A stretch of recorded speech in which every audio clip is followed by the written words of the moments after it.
제정신이세요? 어디서 굴러먹던 뼈다귀인지도 모를 거렁뱅이를 사위로 드리겠다니. 우리 집안에 똥칠을 해도 유분수지. 동서의 앙칼진 목소리는 날카로운 비수가 되어 내 심장에 그대로 날아와 박혔습니다. 뒤이어 들려오는 며느리의 차가운 목소리. 어머님, 진짜 형님 하나 때문에 이 동네에서 고개도 못 들고 다니겠어요. 제발 우리 선우 씨 앞길은 막지 말아주세요. 나는 차마 입을 열지 못하고 그 자리에 얼어붙었습니다. 방 안에서 이 모진 말들을 들었을 내 딸, 내 가여운 선영이가 돌처럼 굳어있는 모습이 눈에 선했습니다. 억장이 무너지고 창자가 끊어지는 것 같았습니다. 그때는 정말 몰랐습니다. 그날 내 딸의 가슴을 후벼 판 그 독한 말들이 사실은 내 남은 인생을 송두리째 뒤흔들 거대한 폭풍의 시작이었다는 것을 말입니다. 사연 시작 전에 무료로 할 수 있는 구독과 좋아요를 눌러주시면 제게 큰 힘이 됩니다. 모든 일은 추석을 고작 며칠 앞둔 날 시작되었습니다. 아직 동이 트지도 않은 시퍼런 새벽, 나는 어김없이 수산시장으로 향하는 1톤 트럭의 시동을 걸었습니다. 비릿한 소금기와 생선 내장 냄새가 코를 찔렀지만 40년 가까이 맡아온 이 냄새는 이제 내 고단한 삶의 일부이자 내 새끼들을 키워낸 훈장과도 같은 것이었습니다. 남편 일찍 여의고 이 좌판 하나에 내 청춘을 다 바쳐 아들, 딸을 키워냈습니다. 남들 보기엔 그저 생선 파는 과부일지 몰라도 나는 내 두 자식이 남부럽지 않게 자랐다는 자부심 하나로 버텨온 이화자였습니다. 핸들을 쥔 내 손은 마디마디가 굵고 투박했지만 그 손으로 아들 선우는 번듯한 대기업 과장으로 딸 선영이는 착하고 고운 심성을 가진 아이로 키워냈습니다. 시장 바닥에서 구르며 배운 것은 딱 하나였습니다. 돈보다 사람이 먼저고 겉모습보다 속마음이 더 중요하다는 것. 나는 내 새끼들도 그렇게 가르쳤다고 믿었습니다. 시장에 도착해 좌판을 펼치고 있자니 전화벨이 요란하게 울렸습니다. 동서였습니다. 명절이 코앞이니 안부 전하려니 했지만 동서의 목소리는 시작부터 날이 서 있었습니다. 형님, 장사는 잘 되세요? 아이고, 우리 형님은 좋겠어. 민지 같은 며느리를 둬서. 의사 집안 딸이라 다르다더니 뭘 해도 똑소리 난다면서요? 형님한테는 벌써 최고급 한우 세트 보냈다고 우리 남편이 어찌나 자랑을 하던지. 나는 대꾸할 말을 잃고 그저 마른 침만 삼켰습니다. 내 며느리 민지는 동서에게까지 이미 부러움의 대상이었습니다. 그리고 그 부러움의 끝에는 늘 화살 같은 한마디가 숨어 있었습니다. 그나저나 우리 선영이는 아직 소식 없고요. 아이고, 우리 선영이도 얼른 좋은 데 시집가서 형님 호강시켜드려야 할 텐데. 하긴 요새는 여자도 능력이 있어야지. 며느리 민지처럼 말이에요. 그 말에 나는 손에 들고 있던 고등어의 등이 시퍼렇게 빛나는 것을 물끄러미 바라보았습니다. 내 등짝도 저렇게 시퍼렇게 멍이 드는 것 같았습니다. 능력 없는 어미 밑에서 자란 내 딸은 혼처 하나 변변찮다는 그 말이었습니다. 나는 목구멍까지 차오르는 말을 꾹 눌러 담고 애써 태어난 척 대답했습니다. 알아서들 하겠지. 동선애나 잘 챙겨. 전화를 끊고 나서도 한참 동안 손이 부들부들 떨렸습니다. 자식 농사 잘 지었다는 소리 한번 들어보겠다고 새벽잠 설치며 살아온 세월이 야속했습니다. 아들 선우가 그럴듯한 며느리를 얻어 내 어깨를 으쓱하게 해준 것은 사실이었지만 그럴수록 내 마음 한구석에는 시집 못 간 딸 선영이에 대한 미안함과 안쓰러움이 그늘처럼 드리워져 있었습니다. 그날 저녁 퇴근하고 돌아온 선영이가 내 어깨를 주무르며 말했습니다. 엄마, 오늘 많이 힘드셨죠? 이거 드세요. 엄마 좋아하시는 쌍화차예요. 따끈한 온기가 담긴 컵을 받아드는데 울컥 눈물이 쏟아질 것 같았습니다. 남들 눈에는 나이 40 다 되도록 시집도 못 간 노처녀 딸일지 몰라도 내 눈에는 세상에서 제일 예쁘고 착한 내 새끼였습니다. 화장기 없는 수수한 얼굴, 그러나 늘 따뜻한 미소를 잃지 않는 아이.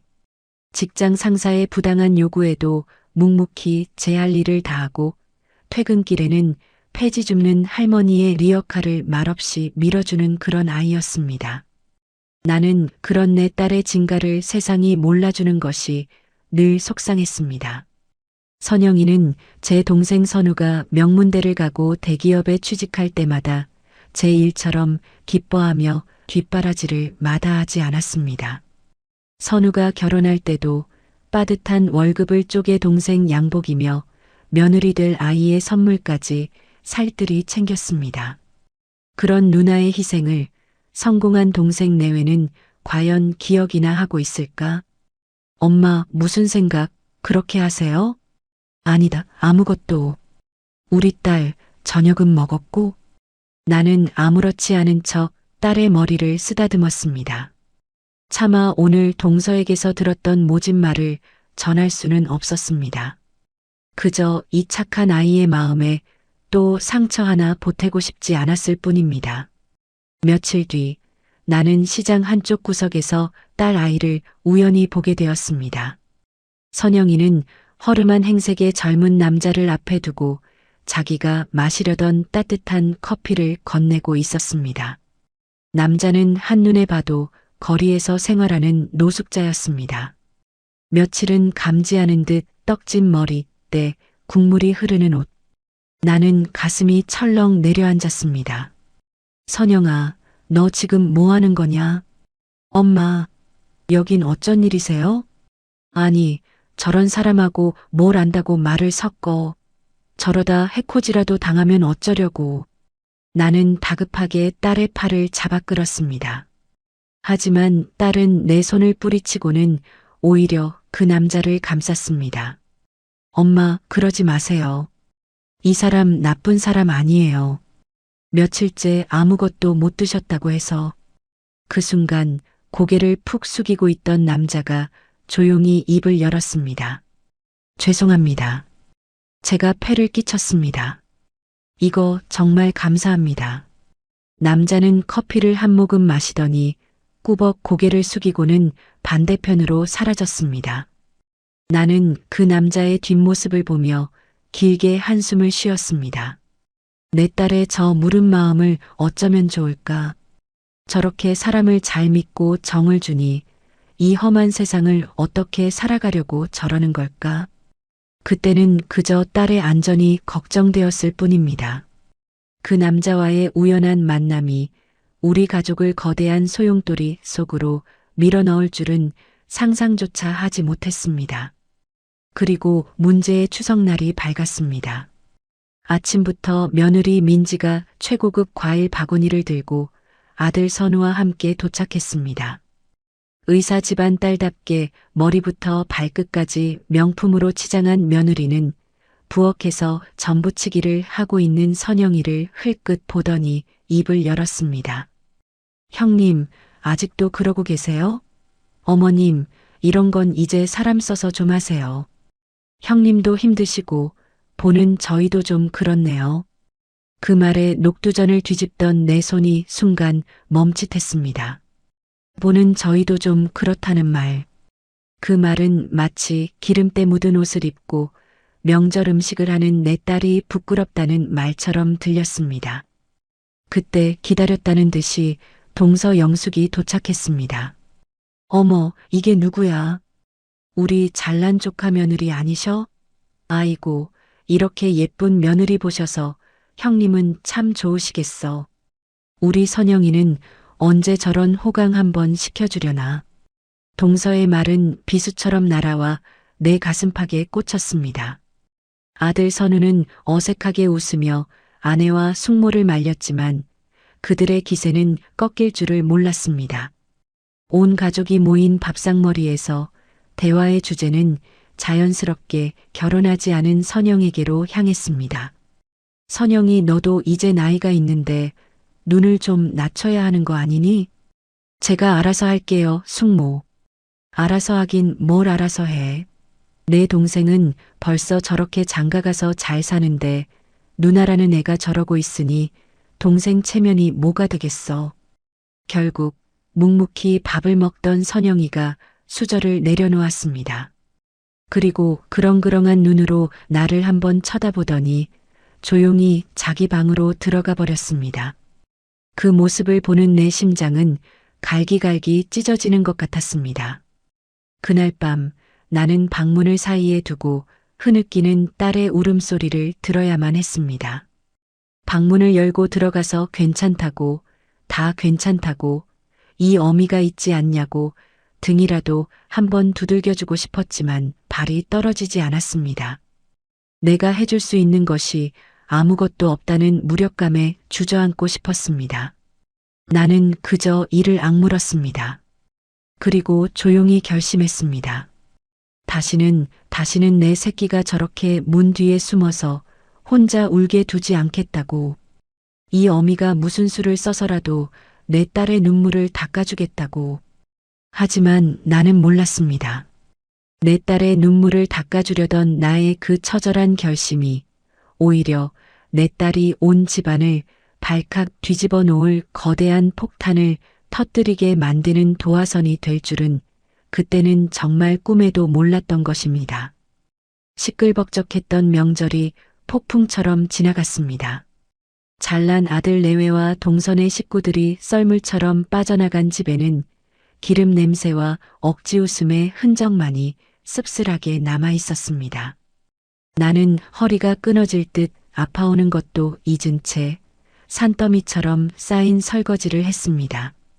그릇들이 서로 부딪히며 내는 날카로운 소리가 마치 그날 오갔던 독한 말들이 다시 귓가에 울리는 것만 같았습니다. 내 딸 선영이는 그날 이후 말이 눈에 띄게 줄었습니다. 늘 내 옆에서 종알종알 하루 일과를 이야기하던 아이가 이제는 묻는 말에나 겨우 단답으로 대답하고는 제 방으로 쏙 들어가 버리기 일쑤였습니다. 굳게 닫힌 방문을 볼 때마다 나는 심장에 커다란 돌덩이 하나가 내려앉는 것 같았습니다.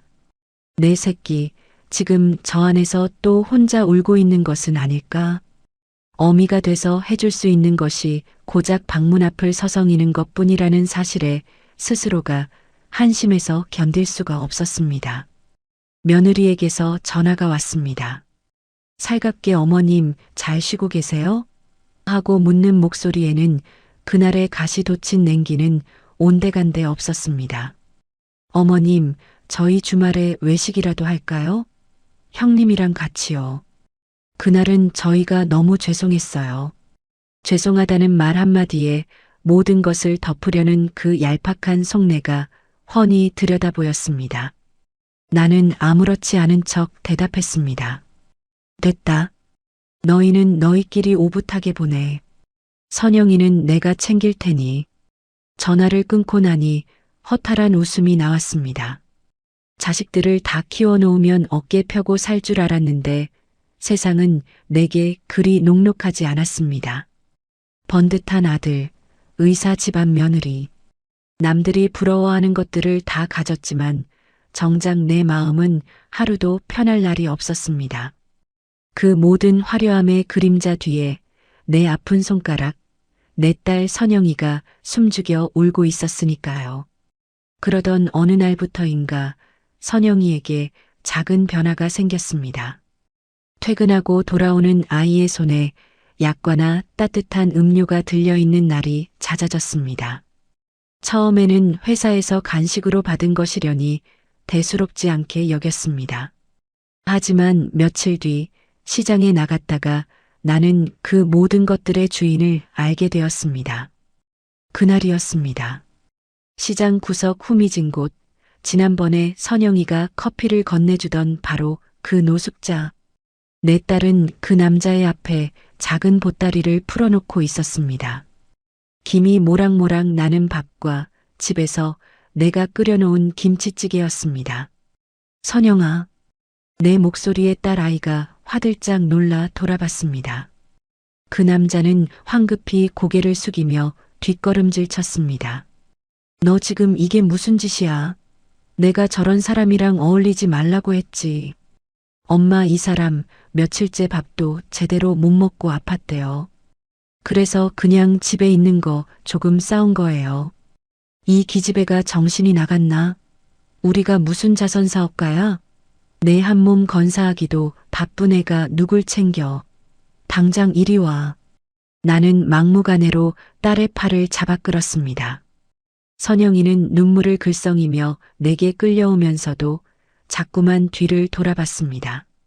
나는 그 남자가 행여나 우리 딸에게 무슨 해코지를 할까 싶어 일부러 더 모진 말을 내뱉었습니다. 다시는 저런 사람이랑 눈도 마주치지 마. 알았어? 집으로 돌아오는 내내 나는 속에서 천불이 났습니다. 하지만 나를 더 화나게 만든 것은 그 남루한 행색의 사내 앞에서 작아지던 내 딸의 슬픈 눈빛이었습니다. 마치 죄라도 지은 사람처럼 어미인 나를 보며 어쩔 줄 몰라 하던 그 모습이 자꾸만 눈앞에 어른거렸습니다. 그날 밤 선영이가 조용히 내 방으로 들어왔습니다. 엄마, 화 많이 나셨어요? 죄송해요. 죄송할 짓을 왜 해? 엄마가 걱정돼서 그런 거 몰라? 알아요. 아는데 엄마 그 사람 나쁜 사람 아니에요. 정말이에요. 그냥 너무 외로워 보여서 그랬어요. 꼭 옛날 우리 모습 같아서. 딸의 그 말에 나는 가슴이 쿵 하고 내려앉았습니다. 남편이 세상을 떠나고 어린 두 남매를 데리고 단칸방에서 추운 겨울을 나던 시절, 이웃집에서 건네주던 따뜻한 밥 한 그릇이 얼마나 큰 위로가 되었는지 나는 잊을 수가 없었습니다. 내 딸은 그 남자의 모습에서 우리의 가장 아팠던 시절을 보고 있었던 것입니다. 그래도 안 된다. 세상이 어떤 세상인데 사람을 함부로 믿어. 다시는 그러지 마라. 나는 일부러 더 차갑게 말하고 딸을 방에서 내보냈습니다. 하지만 그날 이후 내 마음속에서는 걱정과 연민이라는 두 가지 감정이 끊임없이 싸우기 시작했습니다.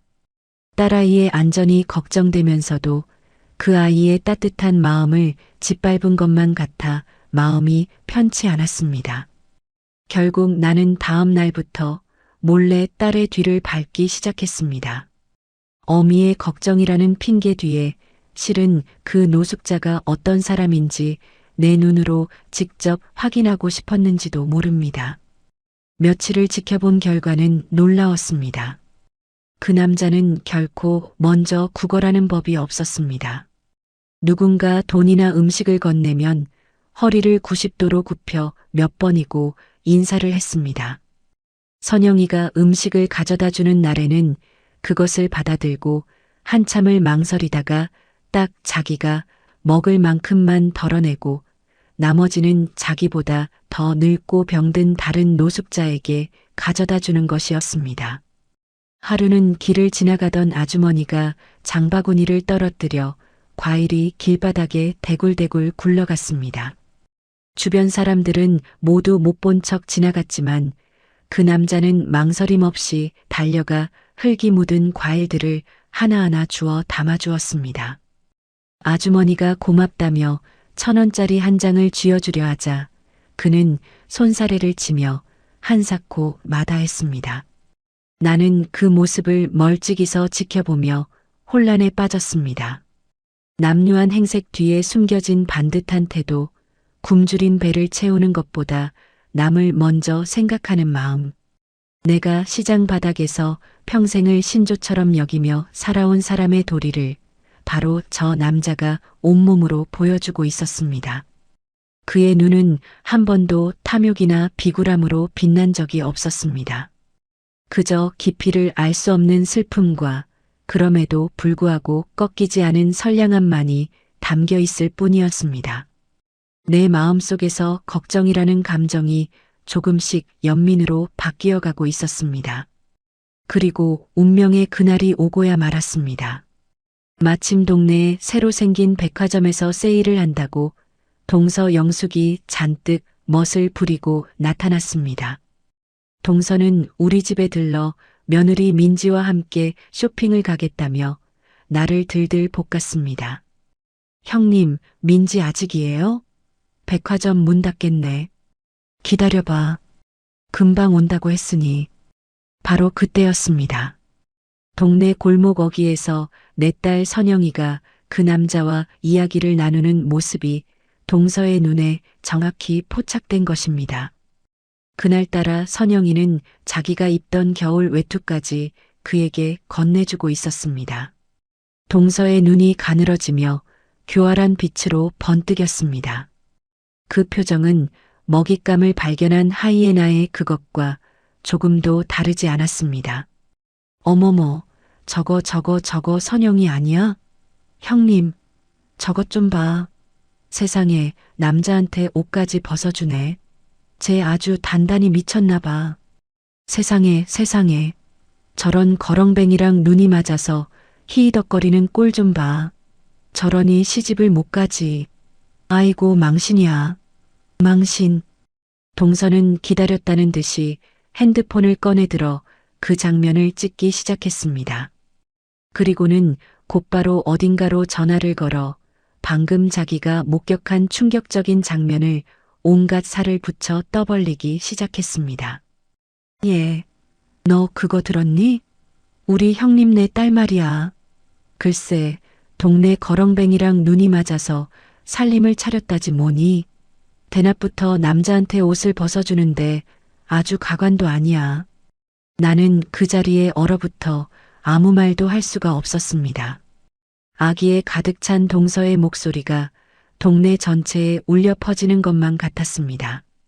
이제 곧 온 동네 사람들이 내 딸을 손가락질하며 더러운 소문을 만들어낼 것이 뻔했습니다. 아니나 다를까 며칠 뒤 시장에 나갔을 때부터 분위기가 이상했습니다. 마주칠 때마다 반갑게 인사하던 옆집 야채가게 주인이 나를 보고 슬금슬금 피했고 단골 손님들마저 내 좌판을 못 본 척 지나쳤습니다. 그리고 마침내 매일같이 내 생선을 사가던 떡집 아주머니가 내게 다가와 동정 어린 눈빛으로 말했습니다. 화자씨 딸 단속 잘해야겠어. 아무리 시집이 급해도 그런 사람이랑 엮여서야 쓰나. 쯧쯧. 그 말 한마디에 나는 심장이 바닥으로 곤두박질 치는 것을 느꼈습니다. 올 것이 왔구나. 동서가 퍼뜨린 악랄한 소문이 벌써 내 삶의 터전까지 파고들기 시작한 것이었습니다. 나는 애써 아무렇지 않은 척 생선 대가리를 내리쳤지만 내 마음속에서는 불길한 예감이 시커먼 연기처럼 피어오르고 있었습니다. 이것은 그저 시작에 불과했습니다. 동서가 퍼뜨린 악의적인 소문은 독초처럼 무섭게 번져나갔습니다. 40년을 하루같이 지켜온 내 좌판은 어느새 동네 사람들의 구경거리가 되어 있었습니다. 사람들은 이제 대놓고 내 앞에서 수군거리기 시작했습니다. 어머, 저기 저 생선가게 아줌마 말이야. 딸이 아주 볼만하다던데? 쯧쯧, 멀쩡하게 생겨서는. 시집 못 가서 환장했나 봐. 길바닥 거렁뱅이랑 붙어먹게. 그들의 경멸 어린 시선과 날카로운 말들은 마치 날아와 박히는 돌멩이 같았습니다. 나는 아무렇지 않은 척 더 큰 소리로 생선을 다듬고 돈을 받았습니다. 내 평생의 자존심이 시장 바닥의 동정거리와 조롱거리로 전락하는 것을 용납할 수 없었습니다. 하지만 집으로 돌아와 텅 빈 방에 홀로 앉아 있을 때면 속에서부터 들끓는 울분을 참을 수가 없었습니다. 이 모든 것이 내 딸의 그 무른 마음과 그 정체 모를 사내 때문이라는 생각에 화가 치밀어 올랐습니다. 그날도 나는 분을 사귀지 못하고 집으로 돌아왔습니다. 그런데 현관문을 열자마자 믿을 수 없는 광경이 눈앞에 펼쳐졌습니다. 내 딸 선영이가 그 노숙자가 입고 있던 다해진 겨울 외투를 손수 꿰매고 있는 것이었습니다. 한 땀 한 땀 마치 자기 옷이라도 되는 것처럼 정성스러운 손길로. 그 순간 내 머릿속에서 무언가가 툭 하고 끊어지는 소리가 났습니다. 너 지금 뭐 하는 짓이야? 내 고함 소리에 선영이가 바늘에 손을 찔렸는지 화들짝 놀라며 일어섰습니다. 엄마 오셨어요? 이게 다 뭐냐고 물었다. 저 더러운 옷이 왜 우리 집에 있어? 너 아주 저놈이랑 살림이라도 차릴 셈이야? 동네 사람들이 너랑 나를 보고 뭐라고 하는지 알기나 해? 엄마, 제발 그 사람, 그런 사람 아니에요. 뭐가 아니야. 저런 놈 때문에 내 어미가 시장 바닥에서 손가락질 당하고 내 동생이랑 옳게 얼굴에 먹칠을 하고 있는데 뭐가 아니라는 거야. 나는 이성을 잃고 선영이가 꿰매던 옷을 빼앗아 바닥에 내동댕이 쳤습니다. 그러자 늘 내 앞에서 고개만 숙이던 내 딸이 처음으로 눈물을 그렁인 채 나를 똑바로 쳐다보며 소리쳤습니다. 왜 엄마까지 그 사람을 그렇게 나쁘게만 보세요? 아무도 그 사람 마음은 들여다보려고 하지 않잖아요. 다들 겉모습만 보고 판단하잖아요. 뭐, 겉모습? 야, 박선영. 그럼 내 눈에는 저놈의 뭐가 보이는데? 뭐가 보여서 옷까지 벗어주고 밥까지 해다 바치고 이제는 바느질까지 해주고 있냐는 말이야. 내 모진 말에 선영이의 눈에서 기어이 눈물 한 방울이 뚝 떨어졌습니다. 아이는 떨리는 목소리로, 그러나 내 평생 한 번도 들어본 적 없는 단호한 목소리로 말했습니다. 그것은 내 인생을 통째로 뒤흔든 거대한 폭탄 선언이었습니다. 내 엄마 말이 맞아요. 저 그 사람한테 다 해주고 싶어요. 제 전부를 다 줘도 아깝지 않아요. 저 그 사람이랑 결혼할 거예요. 뭐라고? 그 사람이랑 결혼하겠다고요, 엄마. 세상 모든 사람이 손가락질해도 저는 그 사람 손 놓지 않을 거예요. 결혼. 그 말 한마디에 내 세상이 무너져 내리는 것 같았습니다. 머리가 핑 돌고 눈앞이 캄캄해졌습니다. 나는 비틀거리며 벽을 짚었습니다. 내 딸이, 내 금지옥엽 같은 딸이 거리의 노숙자와 결혼을 하겠다니. 이것은 악몽이었습니다. 끔찍한 악몽이 분명했습니다. 나는 떨리는 손으로 전화기를 들었습니다. 이 미친 상황을 바로잡아줄 사람이 필요했습니다. 이 정신 나간 내 딸에게 쓴소리라도 해줄 어른이 필요했습니다. 그래서 나는 해서는 안 될 선택을 하고야 말았습니다.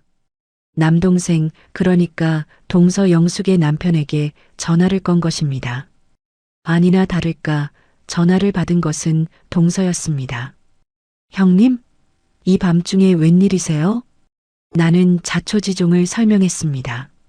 선영이가 노숙자와 결혼하겠다고 한다는 말을 내뱉는 순간 수화기 너머에서 동서의 숨막히는 웃음소리가 터져 나왔습니다.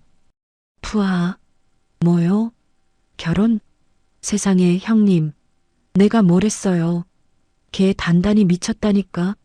아이고 배야, 이걸 어쩌면 좋아. 우리 집안에 진짜 거렁뱅이를 사위로 들인다고? 이건 코미디네, 코미디야. 동서, 제발. 웃을 일이 아니야. 웃을 일이 아니긴 왜 아니에요. 아주 잘 됐네. 형님, 아주버님 돌아가시고 혼자 고생한다 싶더니 이제 아주 대놓고 집안을 풍비박산으로 만드시는구먼. 축하해요, 형님. 거렁뱅이 사위 봐서 참 좋으시겠어. 동서는 일방적으로 전화를 끊어버렸습니다. 나는 절망적인 심정으로 이번에는 아들 선우에게 전화를 걸었습니다. 내 아들은 내 편이 되어줄 것이라고 믿었습니다. 엄마, 이 시간에 웬일이세요?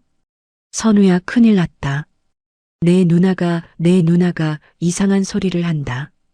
내가 울먹이며 상황을 설명하자 수화기 너머에서 아들의 당황한 목소리와 함께 며느리 민지의 목소리가 날카롭게 끼어들었습니다. 스피커폰으로 바꾸는 모양이었습니다. 뭐라고요, 어머님? 형님이 그 남자랑 결혼을 해요? 지금 제정신이에요? 며느리의 목소리에는 일말의 걱정도 동정도 없었습니다. 오직 차갑고 날카로운 경멸만이 가득했습니다. 어머님, 그걸 왜 지금까지 가만두셨어요? 제가 그럴 줄 알았어요. 어떻게든 싹을 잘랐어야죠. 이제 어떡하실 거예요? 우리 선우 씨 회사에 소문이라도 나면 어쩌려고요? 우리 집안은요? 우리 집안격은 어떡하냐고요? 아들 선우가 아내를 말리는 듯한 목소리가 들렸지만 이내 며느리의 기세에 눌려버렸습니다. 여보, 당신은 가만히 있어. 이건 우리 집안의 명예가 걸린 문제야. 어머님, 당장 형님 뜯어 말리세요.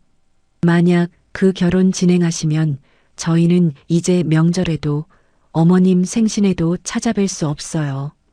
이런 망신스러운 집안이랑 연 끊을 테니까 그렇게 하세요. 민지야, 내가 어떻게 그런 말을. 제가 못할 말이 뭐가 있어요. 이 결혼 절대 안 돼요. 전화는 매정하게 끊겼습니다. 나는 멍하니 전화기를 손에 쥔 채 그 자리에 주저앉았습니다. 동서는 나를 비웃었고 아들과 며느리는 나를 협박하며 등을 돌렸습니다. 사면초가 세상에 나 혼자만 남겨진 기분이었습니다. 그때 내 등 뒤에서 선영이가 조용히 말했습니다. 엄마 이제 제 진심을 아시겠어요? 그 말에 억눌려 있던 내 모든 감정이 한꺼번에 폭발하고 말았습니다. 나는 자리에서 벌떡 일어나 딸의 뺨을 향해 손을 치켜들었습니다. 차마 때리지는 못하고 그 손으로 내 가슴을 쾅쾅 내리쳤습니다. 이게 내 진심이야? 이 어미 가슴에 대못을 박는 게 내 진심이냐고. 내가 너를 어떻게 키웠는데. 시장 바닥에서 온갖 멸시 다 받아가며 남들한테 아쉬운 소리 안 하고 살게 하려고 내 평생을 바쳤는데. 근데 내가 어떻게 나한테 이럴 수가 있어. 차라리 날 죽여라, 이거사. 차라리 날 죽여. 내 평생 단 한 번도 내 자식에게 해본 적 없던 모진 말들이 쉴 새 없이 쏟아져 나왔습니다. 선영이는 하얗게 질린 얼굴로 그 모든 말들을 온몸으로 맞으며 서 있었습니다. 아이의 눈에서는 더 이상 눈물도 흐르지 않았습니다. 나는 숨이 턱까지 차올라 더 이상 말을 잇지 못했습니다. 거실에는 무거운 침묵만이 흘렀습니다. 내 딸의 얼굴을 본 순간 나는 내가 무슨 짓을 했는지 깨달았습니다. 아이의 얼굴에는 상처와 원망이 아닌 모든 것을 체념한 듯한 깊은 절망이 새겨져 있었습니다. 내가 내 손으로 내 딸의 마지막 남은 희망까지 짓밟아 버린 것이었습니다. 내뱉은 말을 주워 담을 수도 시간을 되돌릴 수도 없었습니다. 내 인생 가장 끔찍한 실수가 그렇게 시작되고 있었습니다. 그날 밤 나는 한숨도 잘 수가 없었습니다. 내가 무슨 짓을 한 것일까? 내 평생의 자랑이자 자부심이었던 내 딸. 그 아이의 가슴에 내가 직접 비수를 꽂아버렸습니다. 시장 바닥에서 온갖 무시를 당하면서도 꿋꿋할 수 있었던 것은 집에 돌아오면 나를 보고 웃어주던 딸이 있었기 때문이었습니다. 그런데 내가 그 마지막 보루를 내 손으로 무너뜨린 것입니다. 뒤늦은 후회가 파도처럼 밀려왔습니다. 동서의 비웃음, 며느리의 협박에 이성을 잃고 내 딸에게 해서는 안 될 짓을 했습니다. 그깟 체면이 뭐라고, 남들 시선이 뭐라고, 내 새끼 가슴에 피멍이 들게 만들었을까? 가슴을 치고 또 쳤지만 이미 뱉어버린 말은 주워 담을 수가 없었습니다. 다음 날 새벽 나는 뜬 눈으로 밤을 새우고 딸의 방문을 열었습니다. 텅 비어 있어야 할 딸의 침대가 텅 비어 있었습니다. 그리고 책상 위에는 하얀 봉투 하나가 놓여 있었습니다. 심장이 쿵 하고 떨어졌습니다. 아니야. 그럴 리가 없어. 나는 떨리는 손으로 편지를 열었습니다. 꾸밈없는 내 딸의 글씨가 눈물에 번져 있었습니다. 엄마, 죄송해요. 저 때문에 너무 힘드시게 해서 정말 죄송해요. 엄마 말대로 저는 못난 딸인가 봐요. 엄마 얼굴에 먹칠이나 하고 동생 앞길이나 막는 그런 딸. 하지만 엄마, 저 정말 그 사람이 아니면 안 될 것 같아요. 처음으로 제 모습을 그대로 봐주고 제 아픔을 알아봐준 사람이에요. 세상이 다 등을 돌려도 저 그 사람 손잡고 한번 살아보고 싶어요. 엄마를 더 이상 힘들게 할 수 없으니 제가 떠날게요. 부디 건강하세요. 못난 딸 선영 올림. 편지를 다 읽기도 전에 나는 미친 사람처럼 집을 뛰쳐나갔습니다. 새벽에 찬 공기가 폐부 깊숙이 파고들었습니다. 선영아, 선영아.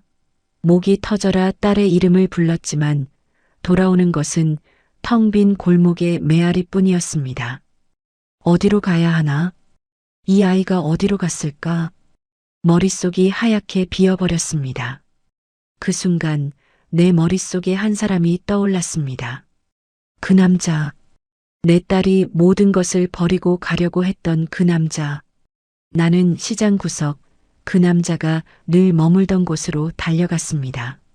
아니나 다를까 그 남자의 옆에 웅크리고 앉아있는 내 딸의 뒷모습이 보였습니다. 그 모습을 보는 순간 나는 다리에 힘이 풀려 그 자리에 주저앉고 말았습니다. 선영아, 내 딸아. 내 목소리에 딸아이가 천천히 고개를 돌렸습니다. 밤새 울었는지 눈은 퉁퉁 부어 있었고 얼굴은 하얗게 질려 있었습니다. 그 옆에 앉아있던 남자는 나를 보더니 조용히 자리에서 일어나 허리를 깊게 숙였습니다. 나는 딸에게 다가가 와락 껴안았습니다. 엄마가 잘못했다. 이 못난 어미가 다 잘못했다. 제발, 제발 집으로 가자. 응? 엄마가 다 잘못했어. 내 품에 안긴 딸의 등이 가늘게 떨리고 있었습니다. 엄마 왜 나오셨어요? 저 그냥 가게 내버려 두시지. 무슨 소리야? 내가 없는데 내가 어떻게 살아? 너 없는 집이 무슨 소용이고 너 없는 세상이 나한테 무슨 의미가 있냔 말이야. 나는 통곡했습니다. 내 눈물은 딸의 어깨를 적시고 딸의 눈물은 내 등을 적셨습니다. 한참을 그렇게 울고 난 뒤 나는 딸의 손을 잡고 물었습니다. 말해다오, 선영아. 대체 그 사람이 어떤 사람이기에 내가 모든 걸 다 버리려고 하는지 어미한테 솔직하게 다 말해다오.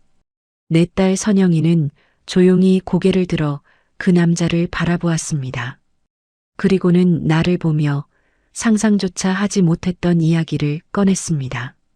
엄마, 저 그 사람 눈에서 돌아가신 아빠를 봤어요. 제가 어렸을 때 아빠가 시장에서 생선 팔고 돌아온 엄마 손을 주물러 주시던 거 기억나세요? 제가 학교에서 속상한 일 있어서 울고 있으면 아무 말 없이 다가와 제 머리를 쓰다듬어 주셨잖아요. 넉넉하지는 않았지만 늘 따뜻한 눈으로 저를 봐주셨어요. 제가 뭘 해도 뭘 못해도 그냥 박선영이라는 이유 하나만으로 저를 믿어주셨어요.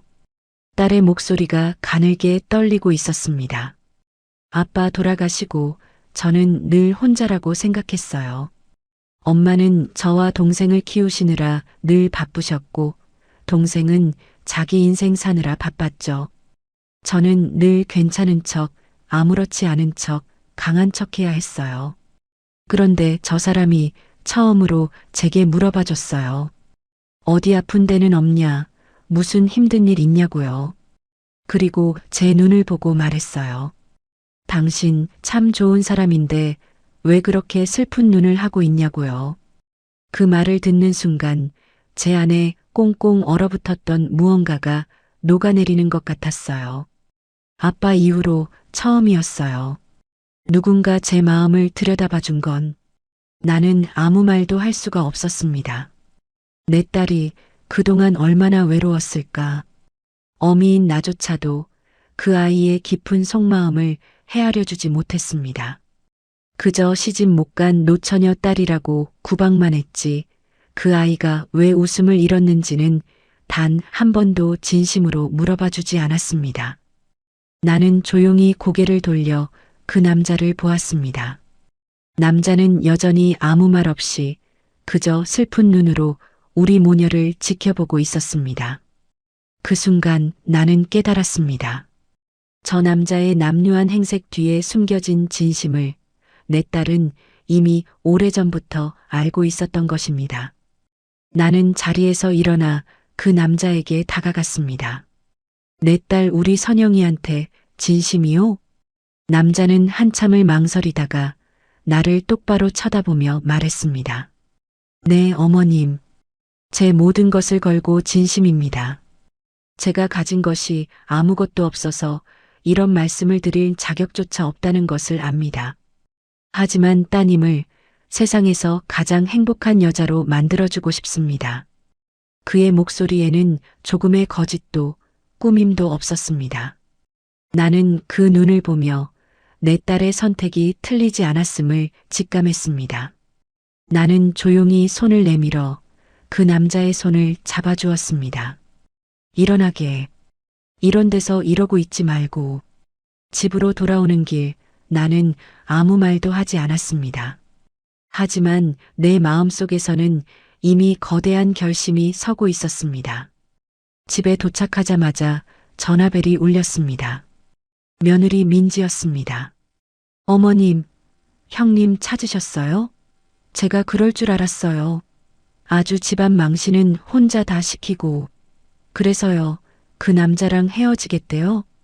나는 차갑게 대답했습니다. 아니, 결혼시키기로 했다. 네, 뭐라고요? 어머님, 지금 제정신이세요? 그래, 나 제정신 아니다. 내들처럼 제정신 똑바로 박힌 자식들한테 내 딸 맡겨놨다가 내 딸 숨도 못 쉬고 죽는 꼴 볼 일 있냐? 너 똑똑히 들어라. 내 딸 결혼, 이 어미가 시킬 거다.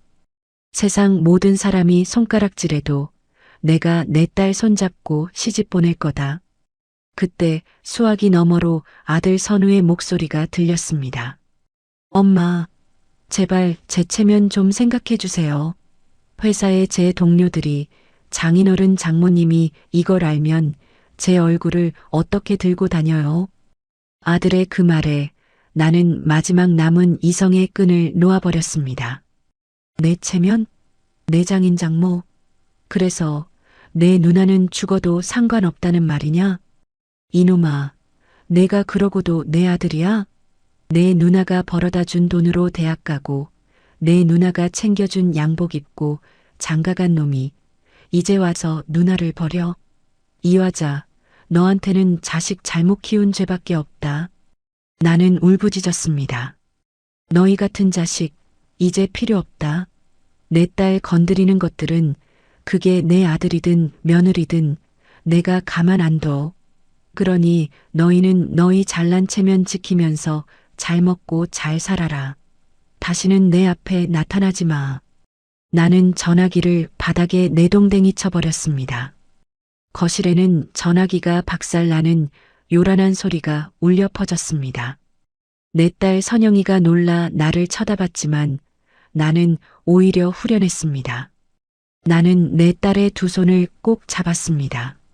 선영아, 엄마 말 들어. 이제 아무것도 걱정하지 마. 저것들이 뭐라고 하든 세상이 뭐라고 하든 아무것도 신경 쓰지 마. 세상 모든 사람이 내게 등을 돌려도 이 어미는 끝까지 내 편이다. 이제 아무도 내 딸을 울리지 못해. 내 눈에서는 불꽃이 튀는 것 같았습니다. 이것은 내 딸을 지키기 위한 한 어미의 처절한 전쟁의 시작이었습니다. 내 아들과 며느리에게 절연을 선포한 그날 이후 내 세상은 고요한 전쟁터가 되었습니다.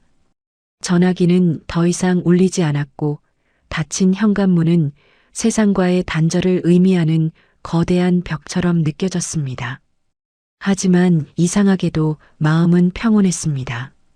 내 딸 선영이가 잃어버렸던 웃음을 조금씩 되찾기 시작했기 때문입니다.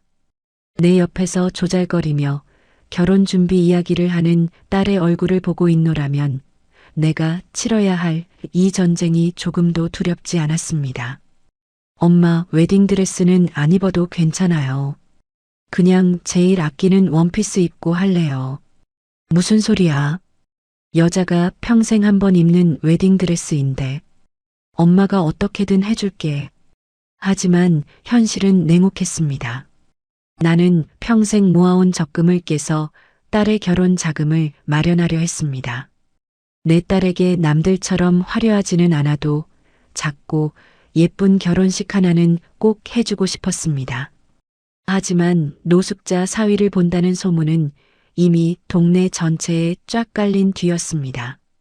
내가 드레스 가게에 들어서자 주인은 나를 위아래로 훑어보더니 퉁명스럽게 말했습니다.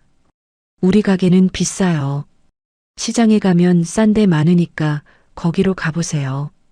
식장을 알아보러 갔을 때도 마찬가지였습니다. 번듯한 내 아들 이름을 대며 예약했을 때는 그리도 살갑던 지배인이 내 딸의 이름을 듣자마자 얼굴을 굳혔습니다. 아, 박선영 씨요? 죄송하지만 그날은 예약이 꽉 차서요.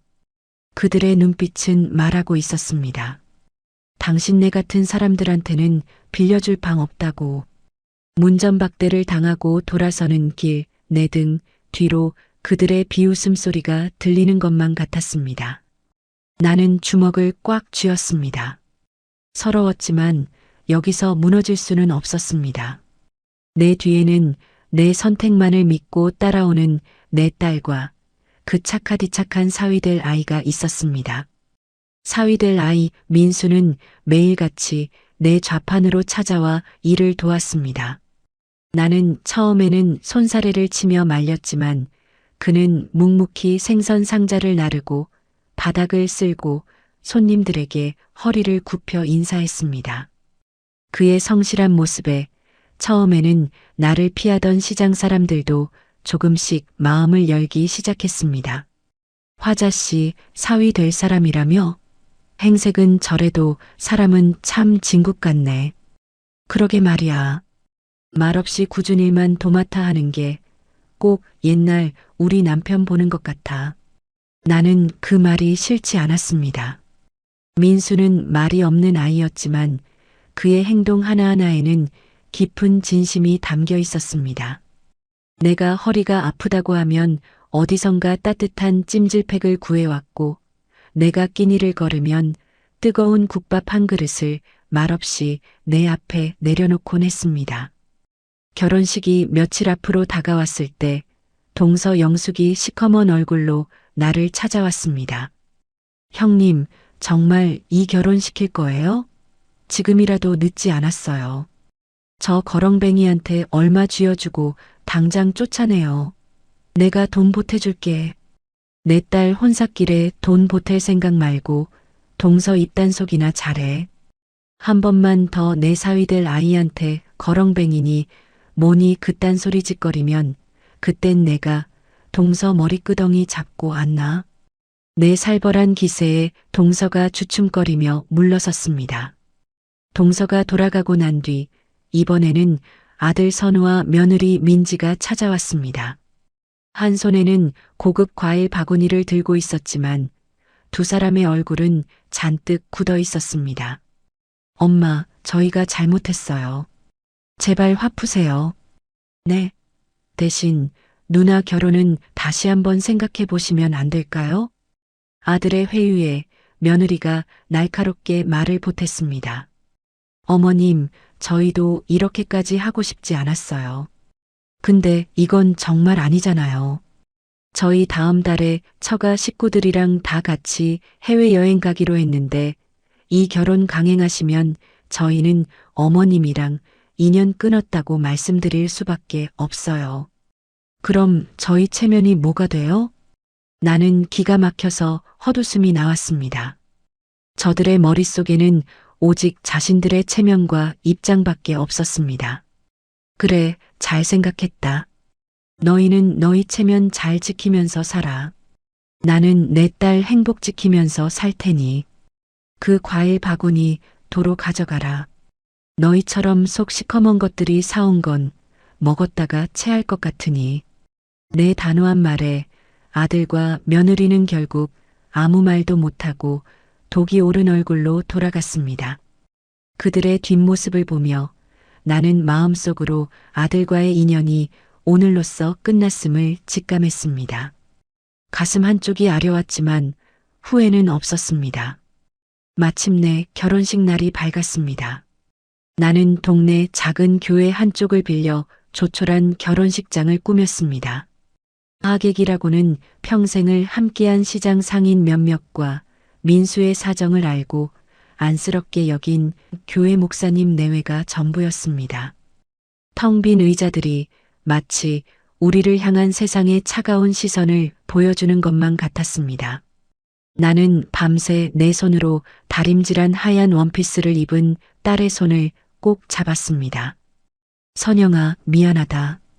어미가 못나서 이렇게 초라한 결혼식을 하게 해서 정말 미안하다. 아니야, 엄마. 나는 지금 세상에서 제일 행복해. 엄마가 내 옆에 있고 내 손을 잡아주는 사람이 있잖아. 그거면 돼. 딸은 오히려 나를 위로하며 환하게 웃었습니다. 그 웃음이 너무 예뻐서 눈물이 왈칵 쏟아질 것 같았습니다. 결혼식은 조용히 시작되었습니다. 목사님의 주례사가 울려 퍼지는 동안 내 핸드폰은 쉴 새 없이 울렸습니다. 거렁뱅이 사위 얻은 걸 축하해요, 형님. 꼴 좋네요, 아주. 그렇게 잘난 척하더니. 엄마, 정말 실망이에요. 친척들과 아들에게서 온 조롱과 비난이 담긴 문자였습니다. 나는 조용히 핸드폰 전원을 꺼버렸습니다. 그리고는 내 딸과 사위될 아이의 얼굴만 바라보았습니다. 두 사람이 반지를 교환하고 목사님이 그들을 부부로 선포했습니다. 아무도 박수를 쳐주지 않았지만 나는 두 손이 부서져라 박수를 쳤습니다. 내 딸이 드디어 제 짝을 만났습니다. 식이 끝나고 세 사람이 마주보고 서 있는데 갑자기 내 사위 민수가 내 앞에 꿇어 앉았습니다. 그리고는 내 거친 손을 두 손으로 부여잡고 바닥에 이마가 닿도록 깊은 절을 올렸습니다. 어머님 감사합니다. 세상 모든 사람이 저를 벌레 보듯 할 때 어머님만이 저를 사람으로 봐주셨습니다. 세상 모든 사람이 제 아내를 비웃을 때 어머님만이 아내의 편이 되어주셨습니다. 평생 이 은혜 잊지 않고 갚으며 살겠습니다. 제 목숨을 다해서 두 분을 행복하게 해드리겠습니다.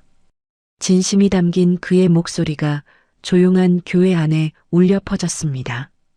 그 순간 나는 그의 눈을 보았습니다.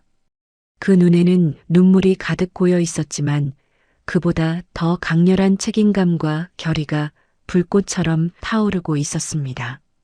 남루한 행색으로는 감출 수 없는 귀하고 단단한 무언가가 그의 안에 있었습니다.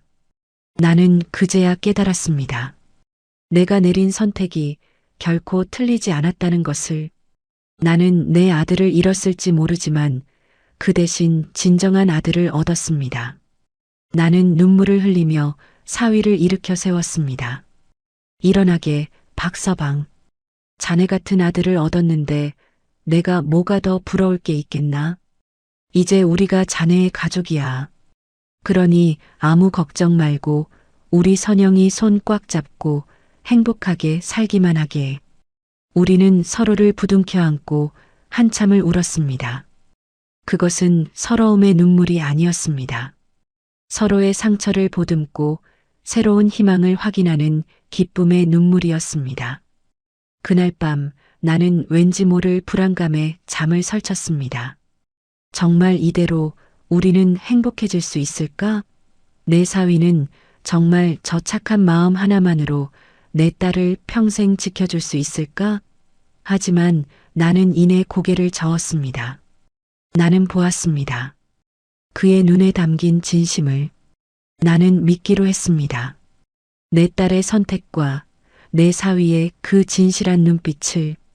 그것이 내일 아침 내 인생을 송두리째 뒤바꿔 놓을 거대한 기적의 서막이 될 줄은 꿈에도 모른 채 말입니다. 결혼식 다음 날 아침은 거짓말처럼 평온했습니다. 낡은 밥상에 둘러앉아 된장찌개를 나눠 먹는 세 식구의 얼굴에는 가난하지만 따뜻한 행복이 깃들어 있었습니다. 내 딸 선영이는 제 남편이 된 민수의 밥그릇에 반찬을 올려주며 수줍게 웃었고 그 모습을 보는 것만으로도 나는 세상 모든 것을 가진 기분이었습니다. 그래, 이렇게만 살 수 있다면 더 바랄 것이 없겠다. 바로 그때였습니다. 동네의 고요한 아침을 찢는 날카로운 타이어 소리와 함께 좁은 골목길이 번쩍이는 검은색 고급 세단들로 가득 찼습니다. 무슨 영화 촬영이라도 나온 듯한 광경에 온 동네가 술렁였습니다. 가슴이 덜컥 내려앉아 창밖을 보던 순간 규칙적인 노크 소리가 들려왔습니다.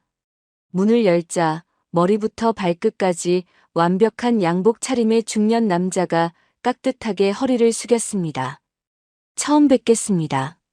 강민수님 댁이 맞습니까? 강민수요? 여긴 그런 사람 없습니다. 내가 경계하며 문을 닫으려던 순간 남자의 시선이 내 뒤에 서 있던 사위에게 꽂혔습니다. 그의 얼굴이 경악과 기쁨으로 물들었습니다. 전무님, 여기 계셨군요. 회장님께서 전무님을 얼마나 애타게 찾으셨는지 모릅니다. 전무님이라는 낯선 호칭에 나와 내 딸이 어리둥절해하는 사이 남자는 내 사위 앞으로 다가가 다시 한번 깊이 고개를 숙였습니다. 강민수 전무님, 이제 복귀하셔야 합니다. 내 사위, 민수가 차분한 목소리로 물었습니다. 그 목소리는 더 이상 내가 알던 어눌한 청년의 것이 아니었습니다. 김 비서님, 여기까지는 어쩐 일이십니까? 김 비서라는 남자의 얼굴에 깊은 슬픔이 스쳐 지나갔습니다. 그는 비통한 목소리로 말했습니다. 회장님께서 열흘 전에 운명하셨습니다. 민수의 얼굴이 순간 하얗게 굳어졌습니다. 아버지가 돌아가셨다는 충격적인 소식. 하지만 그의 반응은 내가 예상했던 것과 달랐습니다. 그는 이미 알고 있었다는 듯 그저 입술을 깨물며 고개를 떨굴 뿐이었습니다. 그의 어깨가 미세하게 떨리는 것을 나는 보았습니다. 김 비서가 말을 이었습니다. 그의 목소리에는 깊은 존경심이 묻어 있었습니다. 회장님의 마지막 유언 기억하십니까? 내가 죽었다는 소식을 들어도 진정한 인연을 찾아 내 사람으로 만들기 전까지는 절대 정체를 드러내서도 장례식에 나타나서도 안 된다. 만약 그 약속을 어길 시, 넌 내 모든 것을 물려받을 자격을 영원히 박탈당한다. 전무님께서는 아버님의 그 지독한 마지막 시험을 완벽하게 통과하셨습니다. 그제야 나는 모든 것을 알 수 있었습니다. 내 사위는 아버지의 부고를 듣고도 장례식장에 갈 수 없었던 것입니다. 세상 모든 아들이 아버지의 마지막 길을 배웅할 때 그는 허름한 노숙자의 모습으로 골목길 구석에 웅크려 앉아 홀로 피눈물을 삼켜야만 했던 것입니다. 김 비서가 말을 이었습니다. 그리고 회장님께서는 전무님의 결혼을 축하하는 의미로 작은 선물을 준비해 두셨습니다. 그 말이 끝나기가 무섭게 내 딸 선영이의 핸드폰에서 띠링하는 알림음이 울렸습니다. 무심코 화면을 들여다보던 딸의 얼굴이 새하얗게 질렸습니다. 엄마 이거. 딸이 내민 핸드폰 화면에는 믿을 수 없는 숫자가 찍혀 있었습니다. 강성그룹 재단에서 30억 원이 입금되었습니다. 30억. 나는 그 숫자를 보고 현기증을 느끼며 그 자리에 주저앉고 말았습니다. 강민수 전무. 강성그룹. 30억. 흩어져 있던 단어들이 하나로 맞춰지는 순간 나는 모든 것을 깨달았습니다. 내 사위가 길 위에 그 초라했던 노숙자가 대한민국에서 모르는 사람이 없는 재벌 그룹 강성의 유일한 후계자였다는 것을. 민수는 죄인처럼 우리 앞에 무릎을 꿇었습니다. 어머님, 그리고 여보. 정말 죄송합니다. 처음부터 모든 것을 솔직하게 말씀드렸어야 했는데 아버지를 보내드리는 마지막 길조차 지키지 못하는 불효를 저지르면서까지 지켜야만 했던 약속이었습니다. 제발 저를 용서해 주십시오. 그의 목소리는 비통함으로 가득 차 있었습니다. 나는 더 이상 그를 정체를 숨긴 재벌 3세로 볼 수 없었습니다. 내 앞에는 지금 아버지의 마지막 유언을 지키기 위해 자식으로서의 가장 큰 도리마저 포기해야 했던 세상에서 가장 슬픈 아들이 무릎을 꿇고 있었습니다. 나는 멍하니 비로소 모든 것을 이해하게 된 내 사위의 얼굴과 딸의 핸드폰 액정에 찍힌 비현실적인 숫자를 번갈아 보았습니다. 이게 꿈인가 생시인가. 혼란스러운 마음속에서 한 가지 감정만은 선명하게 피어올랐습니다. 저 아이를, 내 딸을 위해 모든 것을 희생한 저 아이를 내가 평생 품어주어야겠다는 애틋하고도 강렬한 마음이었습니다. 꿈이 아니었습니다. 어제까지만 해도 낡은 빌라촌의 골칫덩이였던 내 집 앞에는 태어나서 처음 보는 번쩍이는 검은색 고급 세단이 먼지 하나 없이 서 있었습니다. 그리고 내 손에는 숫자를 몇 번이고 다시 세어봐도 0이 너무 많아 비현실적인 30억 원이 찍힌 딸의 통장이 들려 있었습니다. 내 사위, 아니 박서방, 아니 강민수 전무님. TV 뉴스에서는 연일 그의 얼굴과 함께 강성그룹 황태자의 귀환이라는 자막이 떠들썩하게 흘러나왔습니다. 어제까지만 해도 길바닥의 노숙자였던 내 사위가 대한민국을 쥐락펴락하는 재벌 그룹의 유일한 후계자라니. 나와 내 딸 선영이는 그저 멍하니 넋이 나간 사람처럼 서로의 얼굴만 바라볼 뿐이었습니다. 이 모든 것이 너무나 거대하고 갑작스러워서 기쁨보다는 두려움이 먼저 앞섰습니다. 하지만 그 두려움이 채 가시기도 전에 우리 집 현관문은 불청객들의 방문으로 부서져라 울리기 시작했습니다. 돈 냄새를 맡고 몰려든 하이에나들의 잔치가 시작된 것입니다. 가장 먼저 들이닥친 것은 역시나 동서 영숙이었습니다. 동서는 숨이 턱에 차도록 달려왔는지 헐떡이는 숨을 고르지도 못한 채 내 손을 와락 붙잡았습니다. 형님, 아이고 형님, 내가 이럴 줄 알았어. 내가 사람 보는 눈 하나는 보살이라니까. 처음부터 우리 박서방, 아니 강 전무님 눈빛이 보통이 아니라고 했잖아요.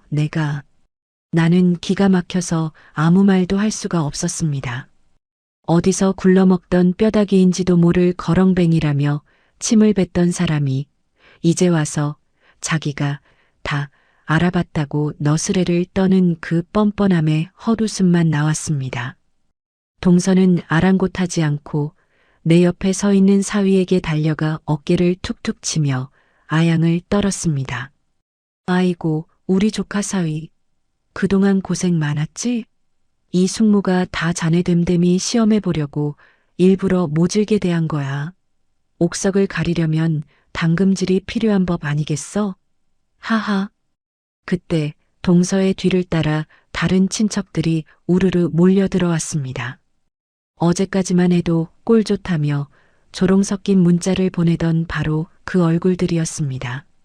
그들은 약속이라도 한 듯 저마다 불쌍한 표정을 지으며 내 앞에 무릎이라도 꿇을 기세로 매달렸습니다. 아이고 형님, 제가 죽을 죄를 졌습니다. 저희 가게가 지금 부도나게 생겼어요. 제발 1억만 아니 5천만이라도 융통해 주시면 평생 은혜 잊지 않겠습니다. 큰어머니, 우리 애가 지금 병원에 있는데 수술비가 없어서 조카딸 결혼 축하금 받은 김에 조금만 보태주시면 안 될까요? 거실은 순식간에 자신들의 이익을 구걸하는 아수라장이 되었습니다. 그들의 눈에는 더 이상 나와 내 딸에 대한 멸시나 조롱은 없었습니다. 오직 탐욕과 시기심만이 번들거릴 뿐이었습니다. 선영이는 그들의 비굴한 모습에 어쩔 줄 몰라 하며 내 뒤로 숨었습니다.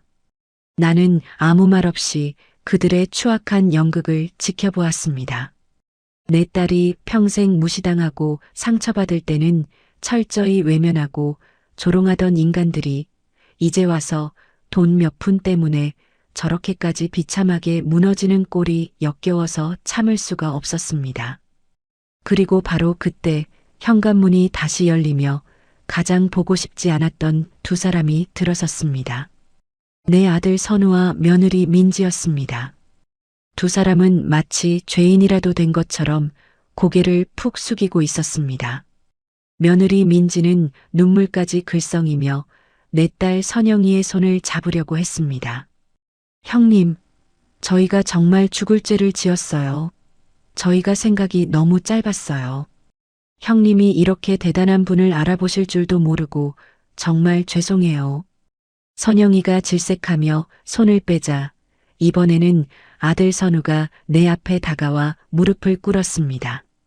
엄마, 제가 잘못했어요. 제가 세상 물정 모르는 민지 말에 넘어가서 누나한테 그리고 엄마한테 씻을 수 없는 상처를 줬어요. 제발 용서해 주세요, 엄마. 아들은 뻔뻔하게도 모든 잘못을 제 아내에게 떠넘기고 있었습니다.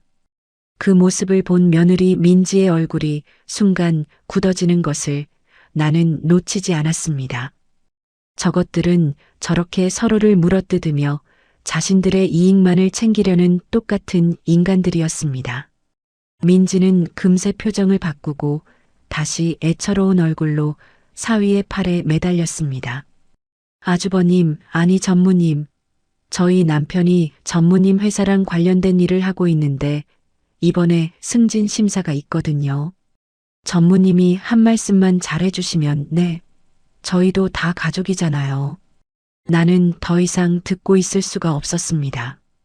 내 딸의 결혼식에는 코빼기도 비치지 않고 가문이 수치라며 연을 끊자고 협박하던 것들이 이제 와서 가족이라는 말을 입에 담다니 나는 조용히 그러나 모두가 들을 수 있는 싸늘한 목소리로 입을 열었습니다.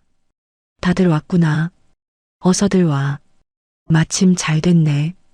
배우들이 다 모여서 내 말에 시끄럽던 거실이 순간 조용해졌습니다. 모두의 시선이 내게로 쏠렸습니다. 나는 그들의 얼굴을 하나하나 뜯어보며 비웃음을 머금고 말했습니다. 너희들 연극 아주 잘 봤다.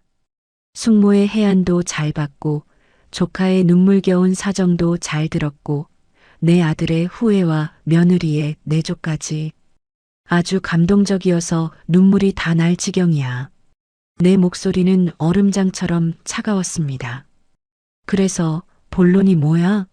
다들 이 연극의 출연료를 받아가야지. 얼마가 필요해서들 이러는 게야? 어디 한번 말해봐. 내가 오늘 너희들 값어치가 얼마인지 똑똑히 매겨줄 테니. 내 말에 모두의 얼굴이 하얗게 질렸습니다. 특히 아들 선우와 며느리 민지의 얼굴은 핏기 하나 없이 새하얗게 변했습니다. 그들은 내가 이렇게 나올 줄은 상상도 못했다는 표정이었습니다. 그때 내 옆에 조용히 서 있던 내 사위, 강민수 전무가 한 걸음 앞으로 나섰습니다. 그는 더 이상 어눌하고 주눅든 노숙자가 아니었습니다.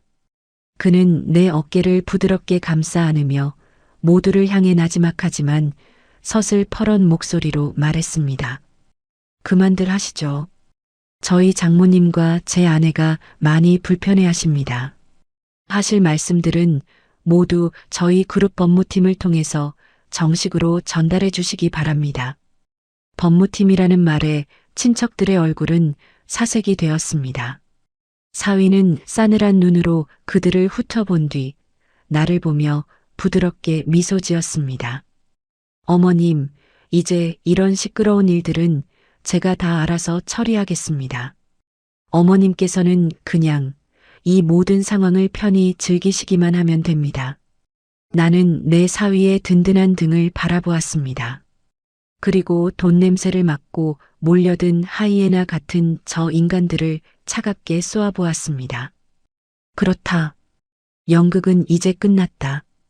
이제부터는 내가 겪었던 모멸과 서름을 저들에게 100배, 1000배로 돌려줄 시간이었다. 진짜 잔치는 지금부터 시작이었다. 어머님, 이제 이런 시끄러운 일들은 제가 다 알아서 처리하겠습니다. 어머님께서는 그냥 이 모든 상황을 편히 즐기시기만 하면 됩니다. 내 사위 민수의 나지막하지만 얼음 같은 목소리가 거실의 공기를 완전히 장악했습니다. 법무팀이라는 말에 사색이 된 친척들과 핏기 하나 없이 새하얗게 질린 아들 내외의 얼굴을 보니 지난 40년의 서름이 눈 녹듯 사라지는 것만 같았습니다. 나는 나를 감싸 안은 사위의 든든한 팔을 가볍게 두드려주고는 한 걸음 앞으로 나섰습니다. 이제 이 지긋지긋한 연극의 마지막 막을 내릴 시간은 바로 내 손에 달려 있었습니다. 나는 가장 먼저 동서 영숙을 향해 시선을 고정했습니다. 동서, 아까 뭐라고 했지? 사람 보는 눈이 보살이라 처음부터 우리 사위 될 사람이 보통 인물이 아닌 줄 알았다고? 형님, 그게 아니라. 시끄러워. 어디서 감히 거짓을 고하는 게야. 동서 눈에는 내 사위가 굴러먹던 뼈다귀로밖에 안 보였잖아. 내 딸이 거렁뱅이랑 눈 맞아서 히히덕거리는 미친년으로밖에 안 보였잖아. 안 그래? 동서가 가진 그 보살 눈은 돈 냄새만 맡는 개인가 보지. 내 섯을 퍼런 추궁에 동서의 얼굴이 하얗게 질렸습니다. 나는 시선을 돌려 바닥에 무릎 꿇고 있는 내 아들 선우를 내려다보았습니다. 일어나라. 엄마. 내가 언제부터 내 엄마였나? 내 누나 결혼 때문에 내 체면 깎일까봐 전전긍긍할 때는 내가 내 엄마로 보이기는 했어? 내 누나가 벌어다 준 돈으로 대학 공부 마치고 내 누나가 쌈짓돈 털어 사준 양복 빼입고 장가갈 땐 좋았지. 그러고는 이제 와서 그 누나를 집안에 수치라며 버리겠다고? 너는 오늘부로 내 아들 아니다. 아들의 눈에서 굵은 눈물방울이 뚝뚝 떨어졌지만 나는 더 이상 마음이 아프지 않았습니다.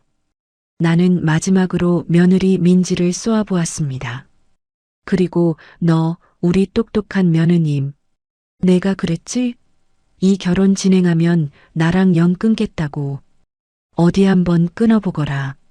내가 그토록 소중하게 생각하는 그 집안격, 나 같은 시장 좌판 장사꾼이랑 엮이면 떨어져서 큰일 나지 않겠니?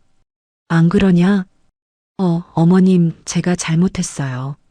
제가 정말 생각이 짧았어요. 짧은 건 생각이 아니라 사람에 대한 예의겠지. 가족이라는 건 좋을 때만 찾아와서 단물 빨아먹는 관계가 아니야. 아플 때, 힘들 때, 세상 모두가 등을 돌릴 때, 마지막까지 곁을 지켜주는 게 가족이다. 그런데 너희는 내 딸이 가장 아플 때 그 상처에 소금을 뿌렸어. 그러니 너희는 내 가족이 아니다. 나는 말을 마치고 부엌으로 향했습니다. 그리고는 굵은 소금이 가득 담긴 바가지를 들고 나왔습니다. 그 모습을 본 친척들이 기겁하며 뒷걸음질 쳤습니다. 나는 그들의 면전에 소금 한 바가지를 시원하게 뿌려버렸습니다. 이건 부정을 쫓는 소금이 아니야. 너희들의 그 썩어 빠진 속을 절여버리는 소금이다. 내 딸 눈에서 피눈물 나게 했던 너희들, 돈 냄새 맡고 하이에나처럼 몰려든 너희들. 다시는 내 집 문턱을 넘을 생각도 하지 마라. 썩 꺼져. 당장 내 눈앞에서 사라지란 말이야. 내 고함과 함께 사위의 경호원들이 일사불란하게 움직여 그들을 집 밖으로 끌어내기 시작했습니다. 형님, 잘못했어요. 어머니, 제발 한 번만. 장모님. 그들의 비참한 절규가 현관문 밖으로 멀어져 갔습니다. 쾅 하고 현관문이 닫히는 순간 나는 긴 숨을 내쉬었습니다. 지긋지긋했던 악연의 고리가 드디어 끊어졌습니다. 그 후 우리의 삶은 모든 것이 바뀌었습니다. 사위는 우리를 그 낡고 초라한 빌라에서, 정원에는 사계절 내내 꽃이 피는 그림 같은 집으로 이사시켰습니다. 나는 더 이상 새벽 시장에 나가지 않아도 되었습니다. 내 손에서는 비린 생선 냄새 대신 향기로운 흙냄새와 꽃내음이 나기 시작했습니다. 나는 평생 처음으로 아무것도 하지 않고 오후의 햇살을 즐기는 호사를 누렸습니다. 딸 선영이는 더 이상 주눅 들지 않았습니다. 사랑받는 여자의 얼굴이 저렇게 환하게 빛날 수 있다는 것을 나는 내 딸을 보며 매일같이 깨달았습니다. 아들 내외의 소식은 간간히 들려왔습니다. 사위가 강성그룹의 후계자라는 사실이 알려지자 며느리 민지의 집안에서는 그런 파렴치한 집안과는 사돈 맺을 수 없다며 길길이 날뛰었고 결국 두 사람은 이혼했다고 했습니다. 아들 선우는 회사에서도 입지가 위태로워졌고 결국 한직으로 밀려났다는 소문이 들렸습니다. 몇 번이고 집으로 찾아와 용서를 빌었지만 나는 단 한 번도 문을 열어주지 않았습니다. 그것이 내가 내 딸을 위해 해줄 수 있는 마지막 모성애였습니다. 어느 봄날 정원에서 꽃에 물을 주고 있는 내게 사위가 다가와 어깨를 주물러주며 말했습니다. 어머님, 이제 이런 일은 사람 시키셔도 됩니다. 아니야, 박서방 아니, 강서방. 내가 내 손으로 내 정원을 가꾸는 기쁨이 얼마나 큰지 자네는 모를 걸세. 나는 환하게 웃으며 대답했습니다. 이제 나는 그를 전무님이 아닌 강서방이라 불렀고 그는 나를 장모님이 아닌 어머님이라고 불렀습니다. 우리는 피 한 방울 섞이지 않았지만 그 누구보다 진한 정으로 맺어진 진짜 가족이 되었습니다. 그때 딸 선영이가 수줍은 얼굴로 내게 다가와 작은 상자를 내밀었습니다. 상자 안에는 아기 신발 2짝이 나란히 놓여 있었습니다. 엄마저 엄마한테 첫 번째 손주를 안겨드리게 됐어요. 나는 아무 말도 못하고 그저 딸을 끌어안고 뜨거운 눈물을 흘렸습니다. 내 평생의 한이 내 딸의 행복으로 그리고 새로운 생명의 기적으로 눈 녹듯 씻겨 내려가는 순간이었습니다. 나는 이제 시장 좌판 대신 따스한 햇살이 들어오는 거실 소파에 앉아 갓 태어난 손주의 베네저고리에 술을 놓습니다. 평생 생선 비늘을 털어내던 내 거친 손으로 작고 귀한 옷에 꽃과 나비를 새기고 있노라면 지나온 세월이 꿈만 같습니다. 돌이켜보면 나는 평생 생선을 팔았지만 실은 사람을 배웠던 것 같습니다. 기름지고 번드르르해 보이지만 속은 텅 비어 있는 생선이 있고 겉은 투박하고 못생겼지만 속살은 단단하고 깊은 맛을 내는 생선이 있다는 것을 사람들은 말합니다. 가족은 피로 맺어진 것이라고. 하지만 저는 이제 압니다. 진정한 가족은 피가 아니라 마음을 알아보는 눈으로 맺어진다는 것을. 내 아들이 외면했던 내 딸의 아픔을 길 위의 그 사내가 알아봐 주었듯이 말입니다. 내 손에 들려있던 낡은 생선 칼은 찾아볼 수 없었습니다. 내 온몸에 배어있던 지독한 생선 비린내는 이제 향긋한 꽃 내음과 사랑스러운 손주의 젖내음으로 씻겨나갔습니다. 찢어졌던 내 딸의 마음은 다시 기워졌고 그 기워진 자리 위에는 그 어떤 보석보다 찬란한 행복이 피어났습니다. 이제 내게 남은 삶은 이 행복을 조용히 지켜보고 아낌없이 축복해주는 일뿐입니다. 그것으로 제 고단했던 삶은 충분히 보상받았습니다. 오늘 이야기는 겉모습이라는 얇은 막 뒤에 숨겨진 사람의 진정한 가치를 알아보는 것이 얼마나 중요한지, 그리고 헌신적인 사랑이 어떤 기적을 만들어내는지 보여주고 있습니다. 인생에는 후회되는 순간이 있기 마련입니다. 동서 영숙이나 며느리 민지처럼 눈앞의 이익과 허영심에 눈이 멀어 소중한 인연을 헌신짝처럼 버리는 실수를 했을 수도 있습니다. 혹은 어머니 화자 씨처럼 세상의 손가락질 속에서도 꿋꿋하게 자식의 진심을 믿어주는 힘든 선택의 기로에 서 있을 수도 있겠지요. 하지만 중요한 건 그 후 우리가 어떤 선택을 하느냐입니다. 아들 선우처럼 되돌릴 수 없는 후회 속에 주저앉을 수도 있지만 어머니 화자 씨처럼 자신의 믿음을 끝까지 지켜내어 더 큰 행복을 만들어낼 수도 있습니다. 과거는 바꿀 수 없지만 우리의 선택이 미래를 만들 수는 있으니까요. 어쩌면 여러분의 곁에도 세상의 편견 속에서 묵묵히 자리를 지키는 선영 씨나 민수 씨 같은 사람이 있을지도 모릅니다. 혹은 여러분 자신이 누군가의 겉모습이 아닌 진심을 알아봐 주어야 하는 화자 씨의 입장이 될 수도 있겠지요. 오늘 이야기가 여러분의 마음에 작은 위로와 따뜻한 용기가 되었기를 바랍니다. 앞으로도 여러분의 답답한 속을 뻥 뚫어주고 마음을 울리는 다양한 이야기로 찾아뵙겠습니다.